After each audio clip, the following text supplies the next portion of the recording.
Assalamualaikum, terima kasih sudah klik video ini. Gimana nih kabarnya teman-teman? Semoga dalam keadaan sehat, bahagia, dan juga tentunya diberi kelancaran rezeki, amin.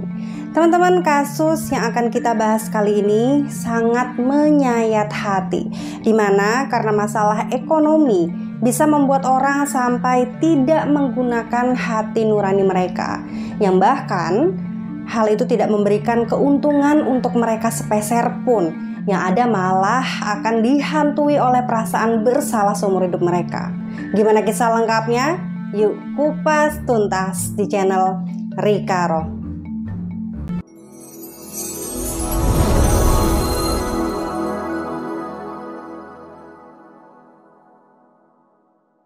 Wahyu Puji Winarno atau biasa dikenal dengan nama Wahyu. Ia merupakan seorang pria berusia 30 tahun, tinggal dengan istrinya bernama Sari berusia 21 tahun di sebuah rumah yang terbilang cukup kecil di Dusun Ngerandu, Desa Cangkring Ngerandu, Kecamatan Perak, Kabupaten Jombang. Atas pernikahan mereka berdua, mereka pun dikaruniai satu orang anak yang masih kecil. Menurut beberapa warga, Wahyu dan Sari ini dikenal sebagai keluarga yang sangat tertutup, jarang berbaur, dan terkadang sering pindah-pindah rumah. Bahkan jikalau ada kegiatan di kampungnya, Wahyu ini enggan untuk berpartisipasi dengan warga lainnya. Untuk kesehariannya sendiri, Wahyu ini hanya bekerja serabutan.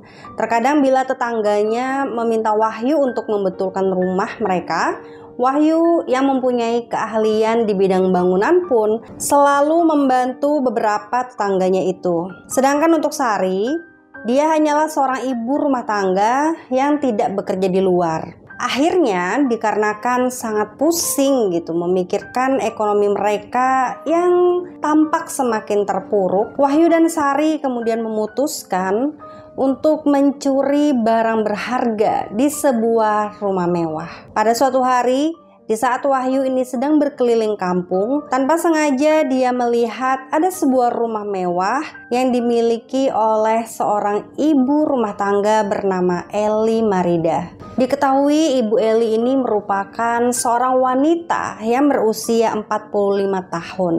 Ia tinggal dengan kedua anaknya di sebuah rumah yang tidak jauh dari kediaman Wahyu dan juga Sari, yaitu di daerah Dusun Tondowulan, Desa Temuwulan. Sehari-hari Ibu Eli ini bekerja sebagai seorang guru matematika sekaligus wakil kepala sekolah di SMPN 1 Perak, Jombang. Dan Ibu Eli ini mempunyai beberapa kamar kos, dan menurut beberapa penghuni kos, Ibu Eli dikenal sebagai seorang ibu yang baik, ramah, sabar, dan juga penyayang kepada kedua anaknya. Dan dia juga cenderung tidak rese apabila sedang menagih uang bulanan kos. Jadi tidak galak gitu ya. Hal ini juga diperkuat oleh pernyataan murid-muridnya di sekolah yang mengatakan bahwa Ibu Eli merupakan seorang guru yang sangat jarang marah. Dia baik, perhatian, pengertian, dan juga selalu disiplin dalam mengajar. Namun sayang, hal tak terduga terjadi kepada Ibu Eli. Singkat cerita, pada tanggal 21 Desember 2019 di pagi hari, Wahyu dan Sari ini berkunjung ke tempat kediaman Ibu Eli. Di sana, mereka telah mempunyai niat jahat untuk menghabisi Bu Eli dan merampas semua barang berharganya. Mereka pun bermodus akan menyewa kontrakan di tempat kediaman Ibu Eli. Bahkan kepada Bu Eli, Wahyu berkata bahwa siang nanti mereka akan segera kembali lagi. Bu Eli yang menganggap mereka ini hanyalah pelanggan biasa, dia pun tidak curiga dan menyetujui pertemuan di siang nanti. Namun sesampainya di rumah, mereka pun malah mempersiapkan sajam untuk mereka gunakan menyakiti Ibu Eli. Dan kurang lebih jam 2 siang setelah Wahyu dan Sari ini tiba di sana lagi, Sari kemudian mulai melancarkan aksinya dengan mengalihkan perhatian Ibu Eli sambil ngobrol gitu. Sedangkan tanpa disadari, secara diam-diam Wahyu ini masuk ke dalam rumah Bu Eli lewat pintu belakang. Dan memang kebetulan kedua anak Ibu Eli saat itu sedang sekolah. Karena kondisi sedang sepi, dari belakang Wahyu ini langsung menjerat leher Ibu Eli menggunakan tali sampai tidak berdaya.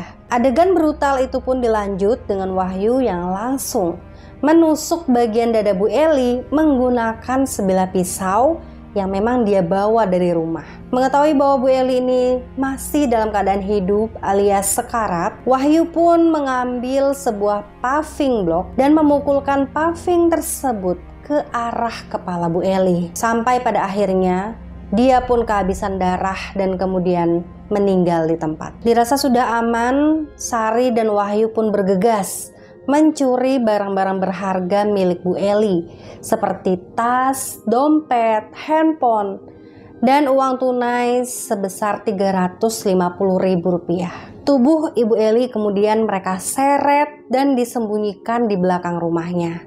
Lalu mereka pun segera pergi meninggalkan rumah itu. Tidak lama kemudian kedua anaknya Ibu Eli ini pulang ke rumah. Mereka pun kaget dan histeris karena melihat kondisi ibunya ini sangat mengenaskan.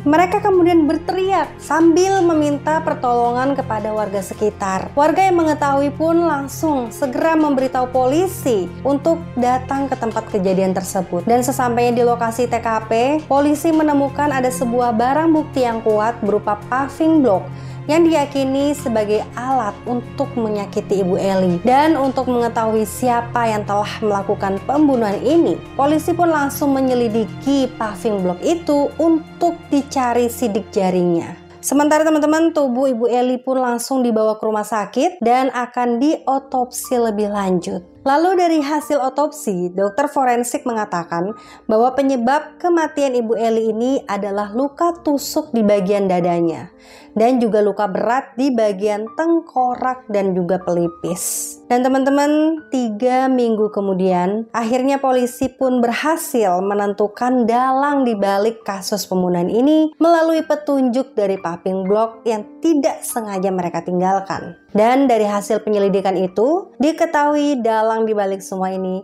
yakni seorang pria bernama Wahyu Pujiwinarno dan juga istrinya Sari. Kemudian di akhir bulan Januari 2020, Wahyu dan Sari pun berhasil ditangkap di saat mereka ini bersembunyi di tempat kediamannya. Namun, karena Wahyu ini mencoba memberontak di saat dirinya ditangkap, polisi pun langsung dor bagian kakinya menggunakan senpi. Setelah diinterogasi selama berjam-jam, akhirnya Wahyu dan Sari pun mengakui semua perbuatannya, bahwa merekalah yang telah melakukan pembunuhan ini dengan motif kekurangan ekonomi.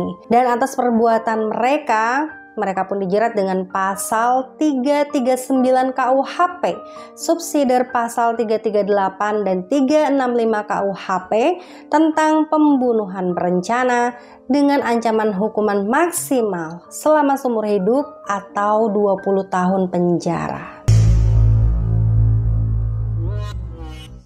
Demikianlah teman-teman kasus pada hari ini. Ekonomi yang terpuruk terkadang selalu memaksa seseorang agar tetap memiliki harta untuk menunjang, dan tidak jarang karena dirasa begitu sulit di masa sekarang untuk mendapatkan pekerjaan, mereka malah memilih jalan pintas atau bahkan sampai tega melakukan hal yang di luar nalar. Nah, gimana nih pendapat kalian dengan kasus kali ini? Sampaikan di kolom komentar dengan bahasa yang sopan tentunya. Ingat teman-teman untuk selalu hati-hati dan waspada. Jangan pernah berpikiran akan melakukan hal seperti ini ya. Dan sampai jumpa di videoku selanjutnya. Bye.